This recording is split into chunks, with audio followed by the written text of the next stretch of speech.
नमस्ते दर्शक हो, आइए देखते हैं भारत का सौंदर्य और वैभव। ये भारत का सौंदर्य और वैभव देखने के लिए हम महाराष्ट्र के सातारा शहर से केवल 65-70 किलोमीटर पर होने वाला कातर खटाव नाम का एक छोटा सा गांव है। और उस कातर खटाव नाम के गांव में कात्रेश्वर मंदिर, जो प्राचीन मंदिर मेरे पीछे आपको दिख रहा है, ये कात्रेश्वर मंदिर देखने के लिए हम आए हुए हैं। अभी मेरे आजू बाजू में आप देख सकते हैं, इसको पूर्ण पाषाण से बनाई हुई प्रवेश कमान हमें दिख रही है। प्रवेश द्वार जिसे मंदिर का हम बोल सकते हैं। नीचे पाषाण से बनाई हुई सीढ़ियां है। यहाँ पर प्रवेश द्वार के नीचे, जैसे हमने अनेक मंदिरों में देखा हुआ है, कीर्तिमुख हमें यहाँ पर देखने के लिए मिलता है। और प्रवेश द्वार के ऊपर यदि हम देखेंगे तो यहाँ पर कात्रेश्वर मंदिर ऐसा लिखा हुआ था, अभी अस्पष्ट हो गया है। मध्य में एक फूल हमें देखने के लिए मिलता है। अभी इस मंदिर के प्रवेश द्वार के सामने, यानी कि मेरी दाई बाजू में आप देखेंगे तो वहां पर हमें एक प्राचीन मंदिरों का संकुल दिखाई देता है। अभी इनका जीर्णोद्धार किया गया है, किंतु इन प्राचीन मंदिरों को जाने के लिए जो प्रवेश मार्ग था वो पाषाण से बनाया हुआ प्रवेश मार्ग हमें दिखाई देता है। ये दूसरे मंदिरों के जाने के लिए बनाया हुआ मार्ग था। उसके बाहर हमें एक वीरगढ़ देखने के लिए मिलता है, जो महाराष्ट्र की विशेषता होती है। ये वीरगढ़ वीरों की स्मृति में बनाए जाते थे। इस गांव के जो वीर होते थे, जो युद्ध में अपने धर्म के लिए या देश के लिए अपने प्राणों की आहुति देते थे, ऐसे वीरों की स्मृति में ये वीरगढ़ बनाए जाते थे। 3 स्तर इसमें हमें दिख रहे हैं। अखंड पाषाण में बनाया हुआ वीरगढ़ है। सबसे नीचे हमें युद्ध का प्रसंग दिखाई देता है। मध्य में अधिकतर वीरगढ़ों में हमें ऐसा प्रसंग दिखाई देता है कि स्वर्ग से अप्सराएं या यक्ष या उस वीर को लेने के लिए आए हैं, ऐसा मध्य भाग में दिखाया जाता है। और ऊपरी भाग में हमें कैलाश का प्रतीक, जो वीर है, जो युद्ध में वीर गति को प्राप्त हुआ है, वो कैलाश में जाता है या स्वर्ग में जाता है, इसका प्रतीक के लिए वीर और उसकी पत्नी दिखाए जाते हैं, जो हमें यहाँ पर अच्छी अवस्था में वीरगल देखने के लिए मिला। तो आइए अभी हम मंदिर में प्रवेश करते हैं और मंदिर देखना आरंभ करते हैं। तो दर्शकों, अभी हम मंदिर के प्रांगण में आ गए हैं। मेरी बाई बाजू में मुख्य मंदिर हमें दिख रहा है, ये हमें देखना है। मेरे पीछे बराबर वो जो प्रवेश द्वार है, वहाँ पर खड़े होके हमने पहला दृश्य चित्रीकरण किया था। वहाँ से हम अंदर आए हैं और अंदर आने के पश्चात हमें यहाँ पर बाई बाजू में मुख्य मंदिर दिखाई देता है, ये मुख्य मंदिर। और इसके सामने यदि हम देखेंगे तो पहले हम बाहर का भाग देख के लेंगे और उसके पश्चात अंदर जाएंगे। हमारी ऐरावती वहाँ पर हमने पार्क कर दी है। आप सामने देख सकते हैं, एक देवता का स्थानक बनाया गया है और उसके आजू बाजू में हमें अनेक वीरगल रखे हुए दिखाई देते हैं। ये सारे आपको बाजू में, चारों बाजू में रखे हुए जो दिखाई दे रहे हैं, ये सारे वीरगल यहाँ पर देखने के लिए मिलते हैं। स्थानिक ग्राम के जो वीर होते हैं, जो देश के लिए या धर्म के लिए अपनी प्राणों की आहुति देते हैं, ऐसे लोगों के लिए ये वीरगढ़ बनाए जाते हैं। जो हमने बाहर एक देखा था, वैसे अनेक वीरगढ़ हमें इस स्थान पर दिखाई देते हैं। एक जीर्ण हुए नंदी महाराज भी हमें इस स्थानक पर देखने के लिए मिले। ये किसी देवता का स्थानक बनाया हुआ है।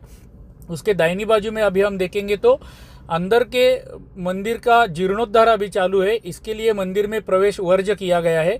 तो स्थानिक ग्रामस्थों को महादेव की पूजा करने के लिए ये पिंडी यहाँ पर बनाई गई है और उसके पीछे हमें एक सुंदर नंदी महाराज का दर्शन हो जाता है। आप थोड़ा सा पास में जाएंगे हम नंदी महाराज के, और नंदी महाराज अच्छी पद्धति से देख लेंगे। ऐसे सुंदर सुंदर नंदी महाराज हमने अनेक चलचित्रों में आज तक देखे हुए हैं। यदि आपने हमारे अन्य चलचित्र देखे नहीं रहेंगे तो कृपया वो चलचित्र देख लीजिए। इससे भी सुंदर नंदी महाराज हमें देखने के लिए मिले हैं, जो हमारे वाहिनी पर उपलब्ध है। यहाँ पर आप देख सकते हैं घुंघरुओं की माला उसको गले में पहनाई गई है। यहाँ पर एक घुंघरुओं की माला उसके पीठ पर रख दी गई है। उसके पैरों के अलंकार आप देख सकते हैं, ये उसके पैरों के अलंकार है नंदी महाराज के। दोनों पैरों में हमें दिखाई देते हैं। पीछे के पैर वहाँ से इस बाजू में आए हुए वो भी सुंदर दिखाई देते हैं। ऊपर का जो वो माला है, उसकी गांठ जो होती है, वो गांठ एक पजल के जैसे बनाई जाती है और अत्यंत सुंदर नक्शीकाम हमें इस नंदी महाराज पर हमें बनाया हुआ दिखाई देता है, जो नंदी महाराज मुख्य मंदिर के बराबर सामने है। अभी हम थोड़ा सा बाई बाजू में देखेंगे तो हमें यहाँ पर एक प्राचीन कालावधि का बना हुआ तुलसी वृंदावन देखने के लिए मिलता है। तुलसी वृंदावन के बाजू में हम देखेंगे तो हमें एक बावड़ी दिखाई देती है। मंदिर की व्यवस्था के लिए जो जल लगता है, उसकी व्यवस्था मंदिर के सामने ही बनाई हुई हमने अनेक शिव मंदिरों में देखी हुई है। वैसे ही पाषाण में बनाई हुई सुंदर प्राचीन बावड़ी यहाँ पर हमें देखने के लिए मिलती है। अभी आप जो देख रहे हैं, ये बावड़ी में अंदर उतरने के लिए पाषाण से बनाई हुई सीढ़ियाँ है और संपूर्ण बावड़ी ही पाषाण से बनाई गई है। ये बावड़ी भी देखने जैसी है। ऐसी बावड़ियाँ हमें अभी अन्य स्थानों पर देखने के लिए नहीं मिलती है। तो ये अत्यंत सुंदर बावड़ी मंदिर के जल व्यवस्था के लिए मंदिर के सामने है। अभी हम फिर से मंदिर की दिशा में जाते हैं और मंदिर का दर्शनी भाग पहले देख लेते हैं, वहाँ से आरंभ करते हैं मंदिर देखने का। चलिए। ये बहुत प्राचीन मंदिर है और इसकी अवस्था थोड़ी सी खराब हो गई थी और इसका जीर्णोद्धार करने का नियोजन भारत सरकार ने किया था और उसके लिए 2.26 करोड़ का निधि भी इसके लिए आया था और इस मंदिर का अभी जीर्णोद्धार चालू है। इस जीर्णोद्धार में इस बाजू का मंदिर का जो भाग गिरने के लिए आया था उसको अभी सुधारा गया है और ये पूरा मंदिर में जो शिल्प काम हमें देखने के लिए मिलेगा, ये काले रंग का पाषाण में बनाया हुआ शिल्प काम है। अभी ये पूरे मंदिर को साफ किया गया है एयर प्रेशर से और बारीक सैंड मारकर उसको साफ किया गया है। इसके लिए पाषाण हमें अभी सफेद रंग के दिख रहे हैं, शुभ्र रंग के दिख रहे हैं, किंतु ये ओरिजिनल काले पाषाण में बनाया हुआ मंदिर है जो अभी हम अंदर जाके देखने वाले हैं। मुख्य मंदिर के सभा मंडप के प्रवेश द्वार के बाजू में हमें 2 द्वारपाल बनाए हुए दिखाई देते हैं। ये बाई बाजू का द्वारपाल है। ऐसा ही एक द्वारपाल हमें दाहिनी बाजू में भी देखने के लिए मिलता है। जय विजय जिनके नाम होते हैं या शुभ लाभ भी बोलते हैं, ऐसे 2 द्वारपाल हमें यहाँ पर देखने के लिए मिलते हैं। द्वारपाल के बाई बाजू में हम देखते जाएंगे तो हमें अनेक विविध प्रकार के शिल्प देखने के लिए मिलते हैं। छोटे छोटे लगभग 6 इंच आकार के शिल्प देखने के लिए मिलते हैं। इन शिल्पों में हमें उस कालावधि का समाज जीवन देखने के लिए मिलता है। कुछ कला सादर करते हुए शिल्प हमें देखने के लिए मिलते हैं। विविध प्रकार के शिल्प हमें इस दर्शनी भाग में देखने के लिए मिलते हैं। अभी आप पटल पर देख सकते हैं एक शिल्प भंजन हो गया था, उसका मंदिर का जीर्णोद्धार करते समय उसको एक नया पाषाण लगा के उसको दुरुस्त किया गया है और उसको वैसे के वैसा ही रखने का प्रयत्न किया गया है। तो मंदिर का जीर्णोद्धार करते समय भी ये उन्होंने सोचा है कि पहले जैसा ही मंदिर दिखना चाहिए। जैसे हमने बाई बाजू में अनेक शिल्प देखे थे वैसे ही शिल्प हमें दाहिनी बाजू में भी देखने को मिलते हैं। कुछ वाद्य बजाते हुए शिल्प है, कुछ समाज जीवन के शिल्प है। अभी आप ये देख सकते हैं शिल्प सामने खेती में काम करने का दृश्य हमें इस शिल्प में देखने के लिए मिलता है। ऐसे विविध प्रकार के शिल्प हमें मंदिर के दर्शनी भाग में देखने के लिए मिलते हैं। कुछ व्याल शिल्प भी हमें यहाँ पर देखने के लिए मिलते हैं। उन शिल्पों के नीचे भी हम देखेंगे तो नीचे के स्तर में भी अत्यंत सुंदर नक्काशी दोनों बाजू में मंदिर के बनाई गई है। अभी हम ये बाई बाजू की नक्काशी देख रहे हैं। जैसे ये नक्काशी बाई बाजू में है, समान नक्काशी दाहिनी बाजू में भी मुख्य शिल्पों के नीचे बनाई गई है। अभी हम ये सबसे बाई बाजू का देव कोष्टक देख रहे हैं। देव कोष्टक में अभी कोई मूर्ति नहीं है, किंतु उसको भी सुंदर शिखर बनाया गया है और सामने से बाया बाजू ऐसा दिखता है मंदिर का। मध्य में एक महादेव का बड़ा शिल्प बना के रखा था प्राचीन कालावधि में, किंतु अभी जीर्णोद्धार के लिए उसे निकाल कर बाहर रखा गया है। ऊपर आप देख सकते हैं मंदिर का शिखर बनाने का काम चालू है। ईंटों से, नए ईंटों से ये बांधकाम कर रहे हैं और मंदिर का शिखर बना रहे हैं। अभी हम जा रहे हैं दूसरे दाहिनी बाजू के देव कोष्टक की दिशा में। ये दाहिनी बाजू का देव कोष्टक अभी हम देख रहे हैं। अभी हम मंदिर के सभा मंडप में आए हैं। बाहर से हमने यहाँ से चित्रीकरण किया था। पहले मैं आपको सभा मंडप का 360 डिग्री व्यू दिखाता हूँ गोल घूमकर। इस सभा मंडप में भी हमें बहुत कुछ देखने जैसा मिलता है।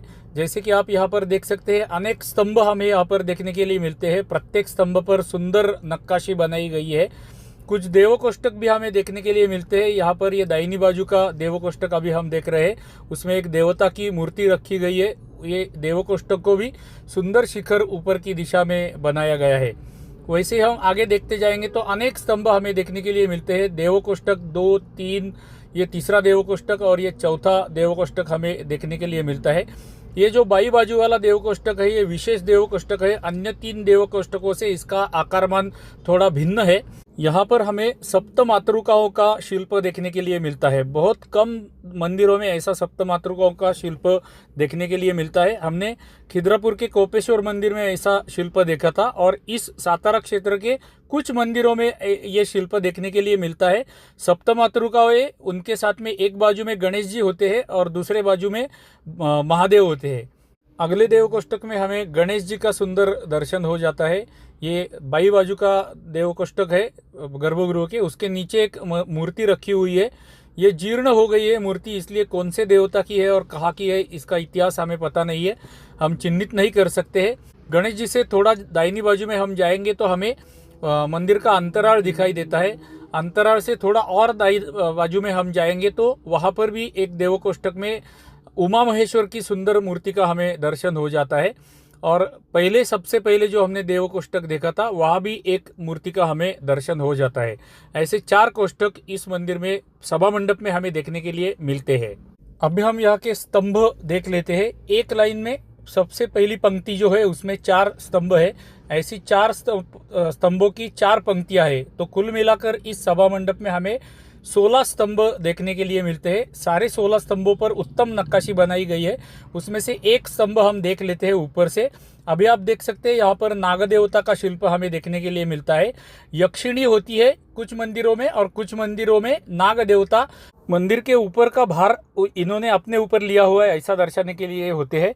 ये गोलाकार आप देख लीजिए, ये गोलाकार हमें अत्यंत शार्प दिखाई देता है और ऐसा गोलाकार समान आकार का सारे स्तंभों में हमें देखने के लिए मिलता है।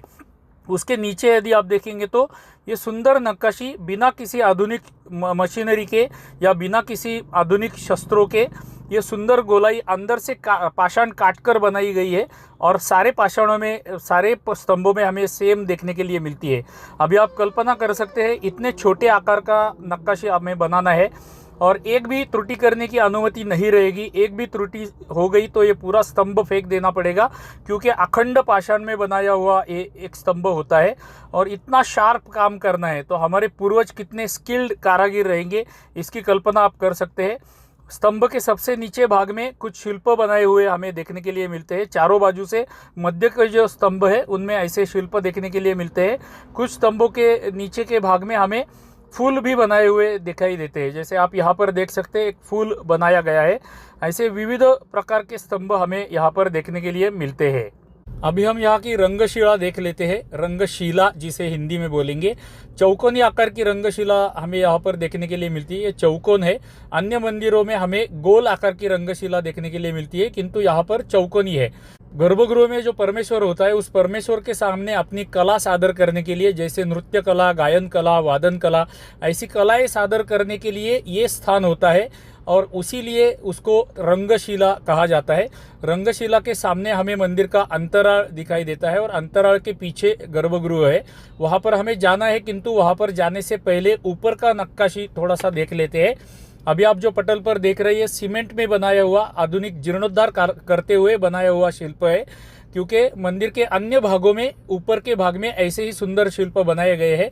यह अभी जो देख रहे हैं ऊपर का पाषाण का गोलाकार बनाया गया है और जो अभी हमने शिल्प देखा था वैसे शिल्प सारे बीम जो है ऊपर के, वो सारे बीमों के ऊपर पाषाण में बनाए हुए सुंदर नक्काशी हमें देखने के लिए मिलती है।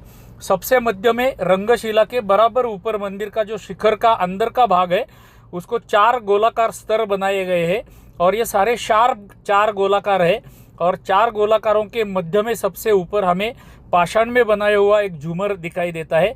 अत्यंत सुंदर प्रोजेक्टेड 3D टाइप का शिल्प हमें ऊपर छत में देखने के लिए मिलता है। ये बराबर रंगशिला के ऊपर है। हम किसी भी ऐसे प्राचीन मंदिर में जाएंगे तो हमें मंदिर केवल भगवान का दर्शन लेके निकलना नहीं चाहिए। मंदिर की ये जो विशेषताएं होती है, ये मंदिर का जो सौंदर्य होता है वो हमें देखना चाहिए। तो अभी हम मंदिर के अंतराल में प्रवेश करने वाले हैं। अंतराल में प्रवेश करने से पहले अभी आपको जो पटल पर दिख रही है अंतराल के बाहर के 2 स्तंभ है। ये स्तंभों के ऊपर भी अत्यंत सुंदर नक्काशी बनाई गई है। जैसे ये 2 सुंदर स्तंभ पार करके हम अंतराल में प्रवेश करते हैं, सामने हमें भूमि पर पाषाण में बनाई हुई परमानेंट रंगोली यहाँ पर देखने के लिए मिलती है। मेरे शब्दों पर ध्यान दीजिएगा। अरबी फारसी शब्दों के स्थान पर मैं संस्कृत निष्ठ हिंदी बोलने का प्रयास करता रहता हूँ। ये मंदिर का उमरठा है। उमरठे के आजू बाजू में बनाए हुए फूल और फूलों की नक्काशी हमें देखने के लिए मिलती है। द्वार शाखाएं गर्भगृह की हम बाद में देखेंगे, पहले यहाँ के देव कोष्ठक देख लेते हैं। यहाँ पर बाई बाजू में एक देव कोष्ठक है जिसमें अभी कोई मूर्ति नहीं है देवता की, उसके ऊपर उसको सुंदर शिखर बनाया गया है। ऐसा ही एक देव कोष्ठक दाहिनी बाजू में भी अंतराल में बनाया हुआ हमें देखने के लिए मिलता है। इस देव कोष्ठक में भी कोई देवता की मूर्ति नहीं है, इसको भी शिखर बनाया गया है। सबसे ऊपर हम अंतराल का छत देखेंगे तो हमें पाषाण में बनाया हुआ 3 फुट बाय 3 फुट के आकार के अखंड पाषाण में बनाया हुआ सुंदर कमल या फूल के जैसा आकार बनाया हुआ देखने के लिए मिलता है। ये सौंदर्य होता है मंदिर का जो हमें देखना चाहिए। ये भारत का सौंदर्य हमारे पूर्वजों ने हमारे लिए बना के रखा है जो हमें देखना चाहिए। गर्भगृह के प्रवेश द्वार को एक मुख्य द्वार शाखा है, उसके बाजू में एक छोटी द्वार शाखा हमें देखने के लिए मिलती है। मुख्य द्वार शाखा के ऊपर हमें छोटे आकार में सुंदर नक्काशी बनाई हुई, पाषाण में बनाई हुई देखने के लिए मिलती है। अभी थोड़ी सी ये जीर्ण हुई है, किंतु आप कल्पना कर सकते हैं कि ये 3D टाइप का शिल्पकाम ये द्वार शाखाओं के ऊपर इतने छोटे आकार में कैसे बनाया रहेगा। जैसे हमने अनेक मंदिरों में गर्भगृह के द्वार के ऊपर नक्काशी बनाई हुई या शिखर बनाए हुए देखे थे, वैसे ही शिखर यहाँ पर भी हमें देखने के लिए मिलते हैं। ये दाहिनी बाजू की द्वार शाखा है, जैसे बाई बाजू की है वैसे ही दाहिनी बाजू की द्वार शाखा समान बनाई हुई होती है। मध्य में यदि आप देखेंगे तो हमारी प्रथा के अनुसार गणेश जी की स्थापना ललाट बिंब में कर दी गई है, और ललाट बिंब के ऊपर की दिशा में आप देखेंगे तो हमें दो व्याल शिल्प बनाए हुए दिखाई देते हैं। अभी ये एक व्याल शिल्प है और इस साइड में दूसरा व्याल शिल्प हमें देखने के लिए मिलता है। अभी वो जीर्ण हुए हैं, किंतु हमें पता तो चलता है कि ये दो व्याल शिल्प यहाँ पर बनाए गए थे, जो मंदिर का सौंदर्य है। अभी हम मुख्य गर्भगृह में प्रवेश करने वाले हैं और अंदर के महादेव भगवान का दर्शन लेने वाले हैं। ओम तत्पुरुषाय विद्महे महादेवाय धीमहि तन्नो रुद्रः प्रचोदयात्। ओम त्र्यंबकं यजामहे सुगंधिं पुष्टिवर्धनं उर्वारुकमिव बन्धनान् मृत्योर्मुक्षीयमामृतात्।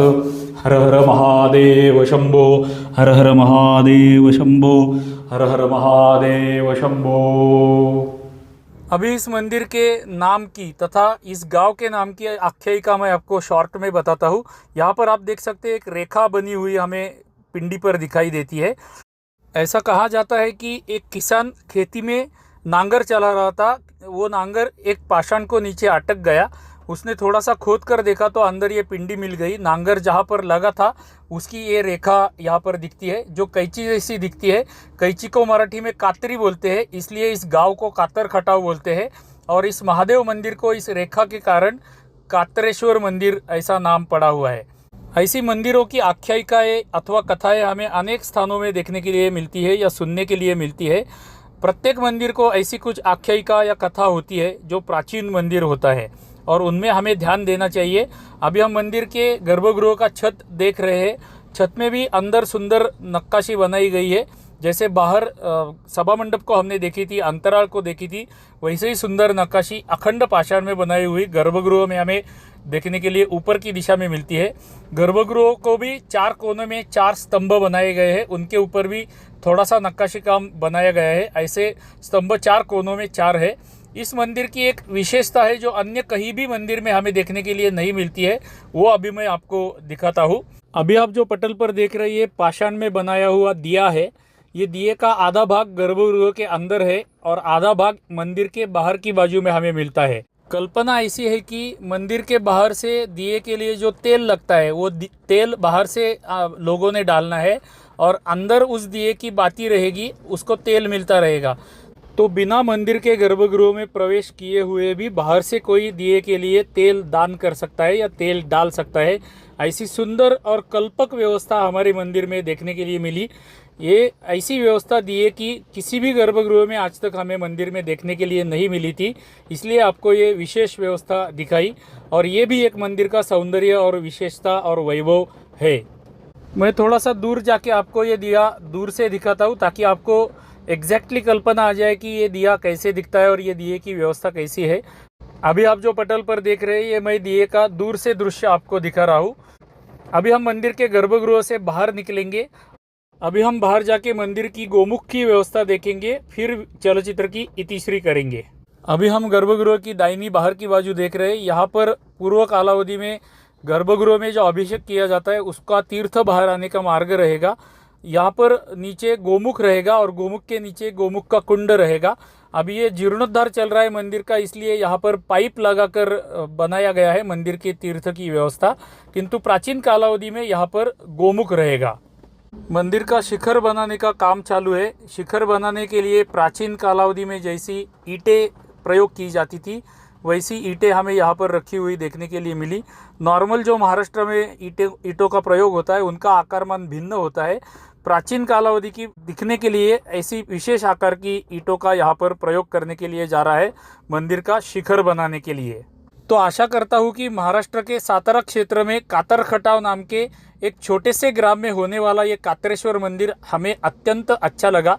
जैसे हमें ये मंदिर अच्छा लगा वैसे ही आपको भी ये मंदिर अच्छा लगा रहेगा। ऐसे प्राचीन मंदिर दिखाना ही हमारे वाहिनी की विशेषता है। हमें ये अच्छा लगता है और आपको भी अच्छा लगता है, इसीलिए हम ऐसे प्राचीन मंदिर दिखाते रहते हैं। अभी हमारी नित्य की प्रार्थना, हमारे चलचित्र को लाइक कीजिए, एक छोटी सी टिप्पणी अवश्य कर दीजिए। ये टिप्पणी हमें लाभदायी होती है। हमारे वाहिनी को यदि आप अभी तक आपने सब्सक्राइब नहीं किया रहेगा और ऑटो प्ले पे फॉलो नहीं किया रहेगा तो फॉलो भी कर दीजिए। यह हमारी आपसे हृदयपूर्वक प्रार्थना है। तो चलिए ऐसे ही किसी प्राचीन मंदिर में अगले चलचित्र में मिलते हैं। तब तक के लिए आप सभी को धन्यवाद धन्यवाद धन्यवाद।